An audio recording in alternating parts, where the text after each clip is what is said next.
ايها الاخوة الاعزاء، مع الدرس 96 بعد 100 من دروس المساء، نلتقي بين نبي الله موسى وبين رسول الله محمد عليهما الصلاة والسلام، وعلى انبياء الله جميعا الصلاة والسلام. موسى عندما سأل الله وحده وقال عسى ربي ان يهديني سواء السبيل، وسيدنا محمد صلى الله عليه وسلم عندما جاءه عوف بن مالك في كربة غياب ابنه، قال له الرسول عليه الصلاة والسلام: يا عوف بن مالك، اكثر من قول لا حول ولا قوة الا بالله. يبقى اذا سألت فاسأل الله، واذا استعنت فاستعن بالله. يبقى السؤال يوجه لمين؟ لله. والاستعانة تطلب من مين؟ من الله. لا تسألن بني آدم حاجة وسل التي أبوابه لا تحجب، الله يغضب إن تركت سؤاله، وترى ابن آدم حين يسأل يغضب. وحد الله. دي حتة في صميم العقيدة. اللي يصاب بشدة او بمكروه لا يتوجه الا الى الله. الحتة دي مهمة جدا.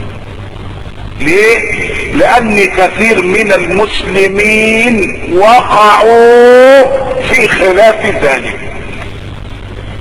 اللي بيصاب بشدة النهارده، الواد داخل على الامتحان، مدد يا ابو العليم، مدد يا ابو فراج. لو الواد نجح لك الحلاوه.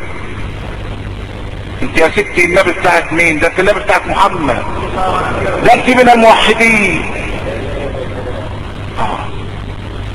مدد يا ابو السعود يا جرح. اذا القضيه كسبناها جوز الفراق ديوك يا مؤاخذ، لان ده متخصص في الديوك. ابو السعود الجرح بتاع ديوك. مدد يا ابو مسلة. لو البنت قامت من الولادة سليمة محزن. ابو مسلم بتاع معين. سبحان الله، سبحان الله. طبعا البدوي بتاع طنطا بتاع وجود عبد السيد معروف زي التاريخ، مشهور في التاريخ. سبحان الله. يبقى دي بيولد، ودي بينجح الواد في الامتحان، وده هو بيشيل الشدة. فاضل ايه لربنا؟ فاضل ايه؟ لك الف معبود مطاع امرهم غير الاله وتدعي التوحيد. وتدعي التوحيد. شوف موسى قال عسى ربي ان يهديني سواء السبيل. قال يا رب، ما قالش مدد يا تسوقي، مدد يا بدوي، يا أمة التوحيد. عوف بن مالك اما جه للنبي، النبي قال له قل لا حول ولا قوة الا بالله. الحول والقوة والسلطان والجاه بإيد مين؟ بيد الله، بيد الله. طب النبي ليه بيشدد في الحتة قوي؟ لان هو ده التوحيد. ما هو النبي عليه بالك بعد ما سمعنا الصلاة على النبي، النبي قال لا تقوم الساعة حتى لا يقال في الارض الله الله. ما هو ده رايح طنطا، وده رايح لابو السعود، وده رايح لابو مسلة، وده رايح لسوق. قال لا، وربنا بيقول واذا سالك عبادي عني فاني قريب.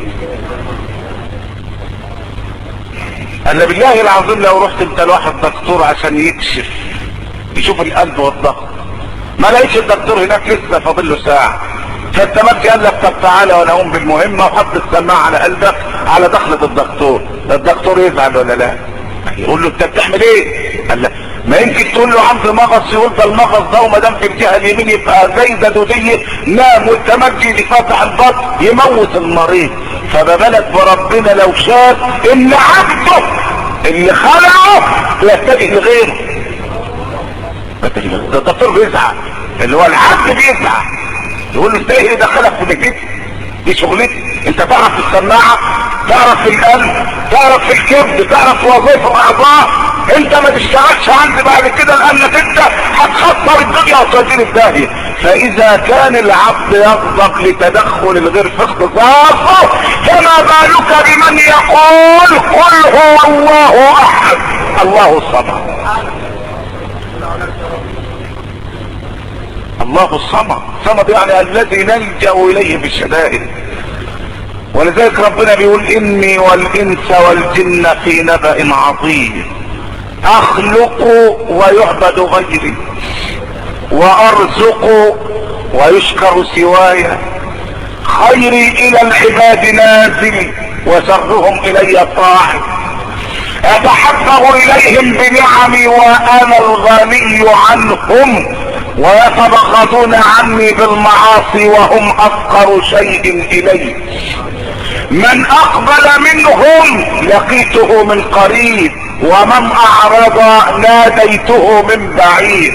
اهل ذكري اهل محبتي، اهل طاعتي اهل جنتي، اهل شكري اهل زيادتي، اهل معصيتي لا اقنطهم من رحمتي. ان تابوا الي انا حبيبهم، فاني احب التوابين واحب المتطهرين، وان لم يتوبوا فانا طبيبهم، ابتليهم بالمصائب لاطهرهم من الذنوب والمعايب.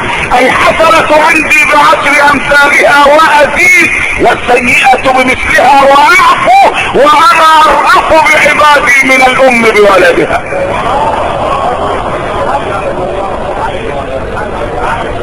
انا عايزك توحد لا اله الا الله. ولذلك سيدنا جعفر الصادق رضي الله عنه بيقول عجبت لمن ابتلي باربع كيف ينسى اربعة. ايه بقى يا سيدي؟ ايه الاربعة دي لما الانسان يبتلى بيهم يجب يتذكر 4 اشياء. اللي عايز يخلف يروح لابو السعود، اللي عايز ينجح ابنه يروح للبدوي. لا شوف قال ايه؟ قال عجبت لمن ابتلي بالخوف كيف ينسى حسبنا الله ونعم الوكيل. شوف الحتة دي، عجبت لمن ابتلي بالخوف كيف ينسى حسبنا الله ونعم الوكيل. ليه؟ لان ربنا قال الذين قال لهم الناس ان الناس قد جمعوا لكم فاخشوهم فزادهم ايمانا وقالوا حسبنا الله ونعم الوكيل. اللي حصل ايه؟ فانقلبوا بنعمة من الله وفضل لم يمسسهم سوء واتبعوا رضوان الله والله ذو فضل عظيم. يبقى دواء الخوف ايه؟ حسبنا الله ونعم الوكيل. مش حكايه معده بقى تتندر وعجل يندبح، واذا ما اندبحش العجل تبص تلاقي لو الراجل جرى له حاجه تتعور وهو ماشي، او وقع في الترعه بالعجله وطلعوه ملطخ طين. شوف اهي ده سر السيد. ياه كده اهو، امال لن يصيبنا الا ما كتب الله لنا. نوديها فين؟ يبقى كأن بقى الزوج يتصرف في الكون. فاضل ربنا ايه بقى؟ اذا كان ربنا يقول ان كل شيء خلقناه بقدر. والله حاجه غريبه الحقيقه. وتبص تلاقي الواحده يطلع في دماغها ان ابراهيم الدسوقي ده اهو ان ما كانتش تروح له كل سنه في السوق وتاخد اللي فيه نصيب ترميه في الصندوق، الواد هيموت. هيموت ازاي؟ هيموت ازاي؟ ده ابراهيم الدسوقي هو اللي مات، مش الواد اللي هيموت. ده هو مات الراجل وخلاص. وتبص تلاقي تقنع جثة بهذا. والحقيقة ان الدنيا ما خسرتش الا لما النساء تدخلوا في شؤون الرجال. يعني امبارح تنزل القاهرة تلاقي الجنين مليانة عن اخر. ليه؟ هو الراجل مش ناوي ينزل لانه مهدود طول النهار، ما هو طول النهار مهدود في البلد، فعايز يفتح في اليوم اللي الدولة قالت ده يوم عيد. الله يخرب بيت ده عيد. عيد ايه؟ هو فين العيد؟ ليس العيد لمن لبس الجديد، انما العيد لمن خاف يوم الوعيد. اي الايام عندك عيد؟ قال لهم كل يوم لا اعصي الله فيه فهو عيد. عيد ايه؟ انما ما يقدرش الراجل يقعد في البيت يوم شم النسيم. يقعد ازاي بقى؟ قال دي المدام عايزه تاخد العيال ويطلعوا بقى يجيبوا خطف وملانه وبصل، ولو الراجل اتكلم تقول له صن شويه ولا تكسر مخه. ده سيدنا النبي بلغ من مخالفته، بلغ من مخالفته لليهود والنصارى، بلغ من شدة مخالفته لليهود والنصارى اللي كان بيصير السبت والحد. السبت عيد اليهود والحد عيد النصارى. وسألوا النبي احنا شايفينك بتصوم السبت والحد ليه؟ قال انهما يومان عيدان لأهل الكتاب فاحببت ان اصومهما حتى لا اشاركهما. شخصية مستقلة. الاسلام شخصية مستقلة، مش احنا كل ما تيجي موضة نجري وراها، كل ما يبقى حاجة اليهود والنصارى نجري وراه. امال فين النبي لما بيقول لا يكن احدكم امعا؟ انا عايزك توحد الله، تقول لا اله الا الله وتسمع الصلاة على سيدنا محمد.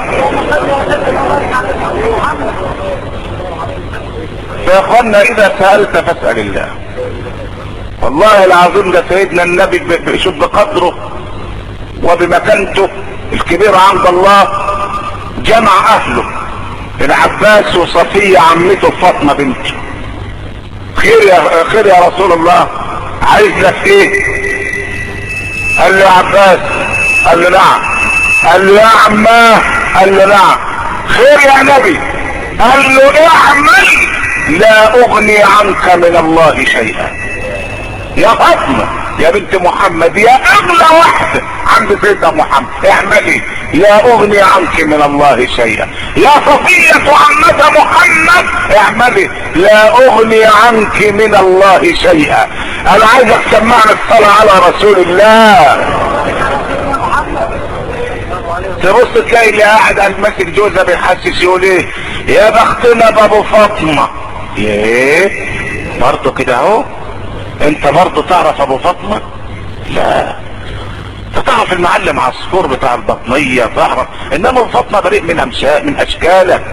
ابو فاطمة كان نظيف وما يعرفش الاشكال دي. ده ايه كده؟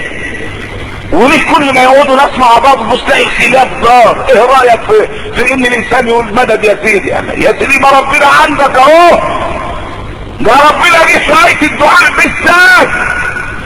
يعني قال للنبي في الاسئله كلها لما حد يسالك ابقى قل، يسألونك ماذا ينفقون قل ما انفقتم من خير فللوالدين والاقربين. يسألونك عن الشهر الحرام قتال فيه قل قتال فيه كبير. يسألونك عن الخمر والميسر قل فيهما اثم كبير. يسألونك عن اليتامى قل اصلاح لهم خير. يسألونك عن المحيط قل هو اذى. يسألونك عن الجبال فقل ينسفها ربي نسفا. يسألونك عن الساعة ايام مرساها قل انما علمها عند الله. جيت عند آية الدعاء بالذات وشال كلمة قل عشان ما يبقاش حتى في وسط بينك ومن ربنا كلمة قل. قال واذا سألك عبادي عني ما قالش فقل اني قريب، لا فاني قريب على طول عشان ما يبقاش وسط، عشان ما يبقاش فيه حتى حرفين قاف ولم يفصلوا بينك وبين الله. واذا سألك عبادي عني فاني قريب. يا سلام، ده حتى بنسأل غير الله في امور لا يتصور ان الانسان يسأل فيها غير الله ابدا. حكاية الخلق، واحد ما بيخلفش او واحدة لسه ربنا لم يأذن لها بانها تخلف، تقوم تروح لواحد ولي.